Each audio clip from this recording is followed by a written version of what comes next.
हम सारी जिंदगी दौड़ते रहते हैं इसी उम्मीद के साथ कि एक दिन जिंदगी को जिएंगे।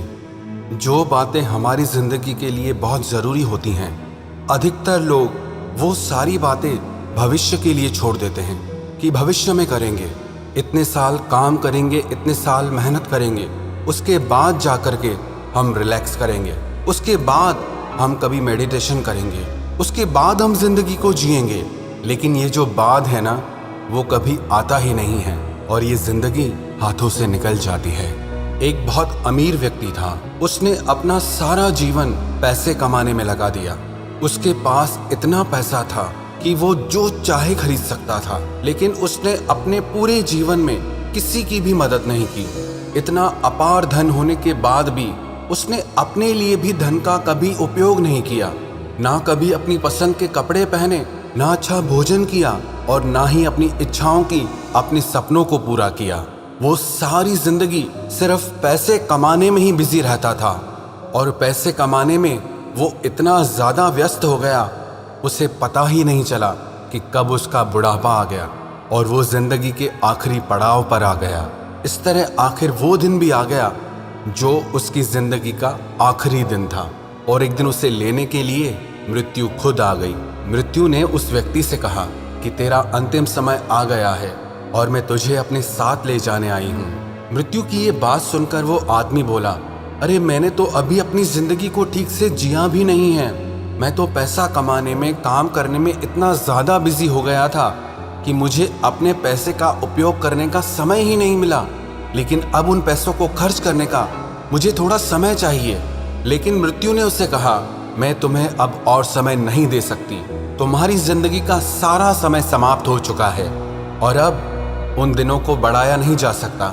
मृत्यु की इस बात को सुनकर उस आदमी ने कहा, मेरे पास इतना पैसा है, अगर तुम चाहो तो मैं अपना आधा धन तुमको दे सकता हूँ, लेकिन मुझे 1 साल और दे दो जीने के लिए।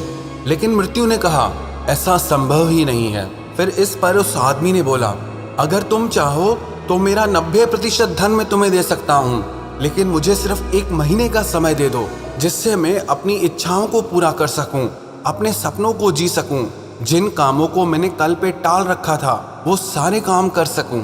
लेकिन मृत्यु ने फिर मना कर दिया कि नहीं, मैं तुम्हें 1 महीने का समय नहीं दे सकती। फिर उस आदमी ने कहा, तुम मेरा सारा धन ले लो, लेकिन मुझे 1 दिन का समय दे दो।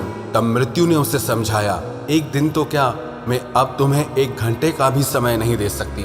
फिर मृत्यु ने उसे समझाते हुए कहा कि तुम अपने समय से धन को तो प्राप्त कर सकते हो, लेकिन धन से समय को कभी प्राप्त नहीं कर सकते। जब उस व्यक्ति को ये समझ में आया कि मैं अपनी सारी जिंदगी की दौलत देकर भी अपने लिए 1 दिन भी नहीं खरीद सकता, तो जिंदगी का मोल धन से कितना ज्यादा बढ़कर है। ये कहानी हमारी जिंदगी से ही जुड़ी है। हम लोग भी सारी जिंदगी ऐसे ही दौड़ते रहते हैं कि एक दिन जिंदगी में जिएंगे, भविष्य में कभी आराम करेंगे, रिलैक्स करेंगे, लेकिन वो दिन कभी आता ही नहीं है, क्योंकि हम सारी जिंदगी सिर्फ दौड़ने का, भागने का अभ्यास करते हैं और जो अभ्यास जिंदगी भर किया है वही अभ्यास हमारी आदत बन जाती है। बहुत सारे लोग जो रिटायर हो जाते हैं काम से, लेकिन उसके बाद भी उनका यह अनुभव रहता है कि हम भले काम से रिटायर हो गए हों, लेकिन जिंदगी में आराम नहीं है, क्योंकि हमारे मन ने जिंदगी भर दौड़ने का अभ्यास किया है, तो आज भी हमारा मन दौड़ता ही रहता है। तो इस कहानी से हमें ये शिक्षा लेनी चाहिए कि जिंदगी में जो कुछ भी जरूरी है ना, उसे कल पर मत टालो, उसे आज ही कर डालो, क्योंकि कल कभी नहीं आता। हम हमेशा आज में जीते हैं। कल तो सिर्फ हमारी योजनाओं में, हमारी बातों में होता है, शब्दों में होता है। वास्तविकता में कल तो कभी होता ही नहीं है। भले आप अपनी जिंदगी में कुछ भी करो, आप पैसा कमाओ, कामयाबी को हासिल करो, पर इन सब चीजों के पीछे इतना भी ज्यादा मत पड़ जाना कि आप अपनी जिंदगी जीना ही भूल जाओ। और दूसरी कहानी भी इसी विषय से जुड़ी है। ये कहानी है महाभारत के समय की। महाराज युधिष्ठिर बहुत बड़े धर्मात्मा थे। जो भी कोई उनके पास कुछ मांगने आता था, वो उसकी इच्छा जरूर पूरी करते थे। एक दिन एक ब्राह्मण अपनी बेटी की शादी के लिए उनसे कुछ आर्थिक सहायता लेने आया, उनसे धन मांगने के लिए आया। तो युधिष्ठिर महाराज उस दिन बहुत बिजी थे। उन्होंने कहा, मैं आपकी मदद जरूर करूंगा, लेकिन आप कल आना, क्योंकि आज मैं बहुत व्यस्त हूँ। वो ब्राह्मण उदास होकर महल से निकला। मार्ग में उस ब्राह्मण को भीमसेन मिल गए। भीमसेन ने उस ब्राह्मण से पूछा, तुम इससे उदास होकर क्यों जा रहे हो? क्योंकि जो भी कोई हमारे महल में आता है वो हमेशा खुश होकर ही जाता है। तुम इतने उदास होकर क्यों लौट रहे हो? तो उस ब्राह्मण ने कहा, मुझे अपनी बेटी की शादी के लिए कुछ पैसों की जरूरत थी, लेकिन महाराज युधिष्ठिर ने कहा, आज मैं बहुत व्यस्त हूँ, आप कल आना, मैं आपकी मदद जरूर करूँगा। भीमसेन ने जब उस ब्राह्मण की बात सुनी तो सारे शहर में ढिंढोरा पिटवा दिया कि मेरे बड़े भ्राता महाराज युधिष्ठिर ने काल पर विजय प्राप्त कर ली है। थोड़ी देर में ये बात महाराज युधिष्ठिर को भी पता चली। उन्होंने भीमसेन को बुलवाकर पूछा कि तुमने सारे शहर में ये कैसा ढिंढोरा पिटवाया है कि मैंने काल पर विजय प्राप्त कर ली है? क्यों तुम ऐसी अफवाहें फैला रहे हो? तो भीमसेन ने कहा, आज आपसे एक ब्राह्मण सहायता मांगने के लिए आया था, लेकिन आपने उससे कहा कि कल आना। इसका मतलब आपको पक्का पता है कि आप कल तक जीवित रहेंगे और ये ब्राह्मण भी जीवित रहेगा और कल तक आपके पास राज्य भी रहेगा, धन भी रहेगा। तो मतलब यही निकलता है कि आपने काल पर विजय प्राप्त कर ली है। भीमसेन की इस बात को सुनकर महाराज युधिष्ठिर को अपनी गलती का एहसास हुआ। उन्होंने उसी समय उस ब्राह्मण को बुलाया और उसकी बेटी की शादी के लिए उसे बहुत सारा धन दान में दिया। बात तो छोटी सी है, लेकिन इसमें शिक्षा बहुत बड़ी छुपी हुई है कि जिंदगी के जो भी जरूरी काम हैं उन्हें हमें कल पर कभी नहीं टालना चाहिए। और मैंने अपनी जिंदगी में ये हमेशा देखा है, जो लोग ये कहते हैं कि हम इस काम को कल से करेंगे, वो लोग उस काम को कभी नहीं करते, उनका कल कभी नहीं आता। लेकिन जो लोग ये ठान लेते हैं कि हम इस काम को आज से ही शुरू करेंगे, अब से ही शुरू करेंगे, वही लोग जिंदगी में कुछ हासिल कर पाते हैं, वही लोग हर कार्य में सफल हो पाते हैं। और तीसरी कहानी वो भी इसी विषय से जुड़ी है।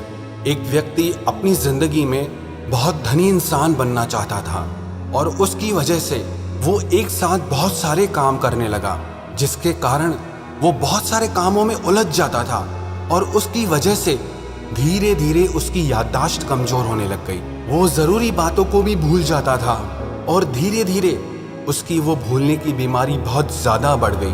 वो हर बात को थोड़ी सी ही देर में भूल जाता था। एक दिन उसकी तबीयत बहुत खराब हो गई, उसके पेट में बहुत दर्द होने लगा। पुराने समय की बात है, उस समय डॉक्टर तो होते नहीं थे, वैद्य होते थे। तो वो व्यक्ति वैद्य के पास गया। वैद्य ने उस व्यक्ति से पूछा, तुम्हें क्या हुआ है? वो व्यक्ति कहने लगा कि मेरे पेट में बहुत दर्द है। तो वैद्य ने उससे सारी बात जानी। फिर वैद्य को पता चला कि ये इंसान काम में बहुत ज़्यादा उलझा हुआ है और उल्टा सीधा कुछ भी खा लेता है। तो उस वैद्य ने उस व्यक्ति से कहा कि तुम्हारे पेट में जो दर्द है वो गलत खान पान के कारण है, इसीलिए अब थोड़े दिन के लिए तुम सिर्फ खिचड़ी खाना। उस व्यक्ति ने कहा, ठीक है, अब मैं खिचड़ी ही खाऊंगा। लेकिन फिर उस व्यक्ति ने वैद्य से कहा कि मुझे भूलने की भी बीमारी है, कहीं ऐसा ना हो कि घर पहुंचते पहुंचते मैं यही भूल जाऊं कि मुझे क्या खाना है। तो वैद्य ने उससे कहा, आप बिल्कुल भी चिंता मत करो, आप यहाँ से लेकर के अपने घर तक खिचड़ी खिचड़ी बोलते जाओ, जिससे ये नाम आपको भूलेगा नहीं। उस व्यक्ति ने कहा, ये आइडिया सही है, मैं पूरे मार्ग में खिचड़ी खिचड़ी बोलता हुआ जाऊंगा। अब उसे भूलने की आदत तो थी ही, अब खिचड़ी की जगह वो खाचड़ी हो गया। वो खाचड़ी खाचड़ी बोलता जा रहा था और मार्ग में एक किसान अपने खेत से चिड़ियाओं को भगा रहा था। लेकिन तभी उसने सुना कि कोई व्यक्ति ये कह रहा है कि खाचड़ी खाचड़ी। उसकी इस बात को सुनकर किसान को बहुत गुस्सा आया। किसान ने उस व्यक्ति को डांटते हुए कहा कि ये तुम क्या कह रहे हो? उस व्यक्ति ने कहा, मैं कह रहा हूँ खाचड़ी। तो किसान ने कहा, तुम्हें जरा भी अकल नहीं है, तुम देख नहीं रहे मैं अपने खेत से चिड़ियाओं को भगा रहा हूँ और तुम उन्हें खाने के लिए बुला रहे हो। तो वो व्यक्ति बोला, मुझे तो वैद्य ने कहा है, किसान ने कहा, किसी ने भी कहा हो, लेकिन अब तुम खाचड़ी नहीं बोलोगे।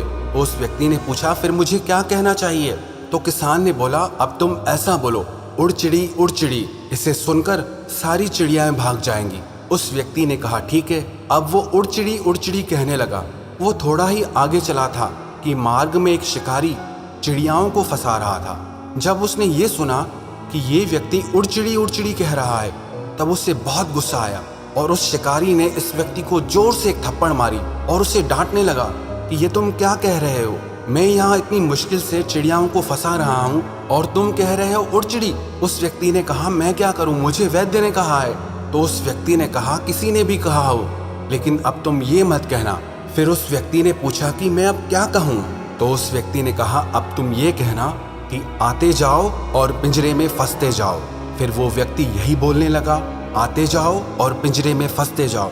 लेकिन थोड़ी देर बाद मार्ग में कुछ चोर चोरी का धन लेकर के भाग रहे थे, और जब उन्होंने ये सुना कि एक व्यक्ति ये कह रहा है, आते जाओ और पिंजरे में फंस जाओ, ये हमें फंसाना चाहता है, ये हमें पुलिस को पकड़वाना चाहता है, उन चोरों ने इस व्यक्ति की बहुत पिटाई की और बोले कि खबरदार, दोबारा तुमने अगर ये बात कही तो। वो व्यक्ति बोला कि फिर मैं क्या कहूँ। तो उन चोरों ने कहा, अब तुम ये कहना कि इसे छोड़कर आओ और दूसरा लेकर आओ। फिर वो व्यक्ति यही कहने लगा, इसे छोड़कर आओ और दूसरा लेकर आओ। वो व्यक्ति ऐसे कहते हुए जा ही रहा था कि मार्ग में कुछ लोग किसी मृत व्यक्ति को शमशान ले जा रहे थे, और जब उन्होंने ये सुना कि इसे छोड़कर आओ और दूसरा लेकर आओ, ये सुनकर सारे लोगों को बहुत गुस्सा आया। उन लोगों ने इस व्यक्ति को बहुत फटकार लगाई कि हमारे गांव का मुखिया मर गया है, इतना भला आदमी मर गया, और तुम ये कह रहे हो कि इसे छोड़कर आओ और दूसरा लेकर आओ। तुमने मजाक समझ के रखा है क्या? हमारे यहाँ पे कोई मर गया है और तुम ऐसी मनहूस बातें कर रहे हो। तो उस व्यक्ति ने कहा, तुम ही बताओ मैं क्या कहूँ। तो उन सारे पंचायत के लोगों ने कहा, अब तुम ये कहना कि ऐसा किसी के भी साथ ना हो। अब वो व्यक्ति यही कहने लगा कि ऐसा किसी के भी साथ ना हो। वो थोड़ा ही आगे चला था कि मार्ग में किसी की बारात गुजर रही थी, और जब लोगों ने ये सुना कि ऐसा किसी के भी साथ ना हो, तो उन सब लोगों ने इसे बहुत डांटा। कुछ लोगों ने तो उसे मारा भी कि हमारे घर में इतना खुशी का माहौल है, शादी हो रही है हमारे घर में, एक तो पहले ही बहुत मुश्किल से हमारा लड़का शादी के लिए तैयार हुआ है, और तुम ये मनहूस बातें कर रहे हो कि ऐसा किसी के भी साथ ना हो। तुम्हें कुछ शर्म है या नहीं है? वो व्यक्ति बोला, भाई मुझे मारते क्यों हो, तुम ही बता दो मुझे क्या कहना है। तो उन बारातियों ने कहा, अब तुम यही कहना कि ऐसा घर घर में हो। अब वो व्यक्ति यही कहने लगा कि ऐसा घर घर में हो। अभी वो थोड़ा चला ही था कि मार्ग में कहीं आग लग गई थी, और सब लोग उस घर की आग बुझाने में लगे थे। और जब वहाँ के लोगों ने ये सुना कि ऐसा घर घर में हो, ये कौन कह रहा है, जब उन्होंने इस व्यक्ति को देखा तो उसे बहुत मार लगाई। लगता है तूने ही यहाँ पे आग लगाई है, तभी तू कह रहा है कि ऐसा घर घर में हो। वो व्यक्ति बोला, मैं तो किसी को यहाँ जानता भी नहीं, मैं क्यों आग लगाऊंगा, मुझे तो वैद्य ने कहा था। उन लोगों ने कहा कि अब तुम ये बात कभी मत कहना। तो उस व्यक्ति ने पूछा, आप ही बता दो कि मैं क्या कहूँ। फिर उन सारे लोगों ने मिलकर इस व्यक्ति से कहा, अब तुम ये कहना कि हे भगवान, इस आग को बुझा दो। अब वो ऐसे कहते ही जा रहा था कि मार्ग में उसे एक कुम्हार मिला जो अग्नि से मिट्टी के घड़े बना रहा था। और जब उसने ये सुना कि कोई व्यक्ति ये कह रहा है कि हे भगवान, इस आग को बुझाओ, तो उस कुम्हार को बहुत गुस्सा आया और इस व्यक्ति को जोर से एक थप्पड़ मारी और उससे कहने लगा कि खबरदार, जो अब तुमने ये बात दोबारा कही, अगर तुमने ये बात अब दोबारा कही तो मैं तुम्हारी खिचड़ी निकाल दूंगा। और ये खिचड़ी शब्द को सुनते ही उस व्यक्ति को सब याद आ गया कि यही तो वो शब्द है जो मुझे वैद्य ने कहा था। फिर वो व्यक्ति चिल्ला के कहने लगा कि हाँ, खिचड़ी, यही मुझे वैद्य ने कहा था। फिर वो व्यक्ति मन ही मन सोचने लगा कि मैं सिर्फ एक शब्द को भूला हूँ तो मुझे इतनी मार मिली है कि जो लोग जिंदगी को ही जीना भूल गए हैं, जो लोग खुश रहना भूल गए हैं, जो लोग हंसना भूल गए हैं, जो लोग जिंदगी की हर जरूरी बात को भूल गए हैं, उन लोगों को उलझनों की, परेशानियों की कितनी मार मिलती होगी। ये कहानी भी हमारी ही जिंदगी से जुड़ी है। हम भी जिंदगी की दौड़ में ना जो जरूरी बातें हैं उन्हें भूल जाते हैं, जो हमें करना चाहिए उन्हें नहीं करते हैं, और बदले में हमें उलझनों की, तकलीफों की, परेशानियों की मार मिलती ही रहती है, दुख मिलता ही रहता है। अगर हम भी अपनी जिंदगी में ध्यान करना ना भूलें, अध्यात्म से जुड़े रहें, जो चीजें जिंदगी में हैं उन्हें करना ना भूलें, जिंदगी में खुश रहना ना भूलें, तो हमें कभी दुखों की और परेशानियों की मार मिलेगी ही नहीं। ये तीनों कहानियां हमें एक शिक्षा देती है। चाहे हम जिंदगी में 1000 काम करें, लेकिन खुश रहना और मुस्कुराना कभी ना भूलें। जो चीजें हमारी जिंदगी के लिए बहुत ज्यादा जरूरी है उन्हें कभी भी कल पर ना टालें। अपने जिंदगी की खुशियों को कल पर ना टालें, बल्कि अपनी जिंदगी की खुशियां हमें आज में ही जीनी चाहिए।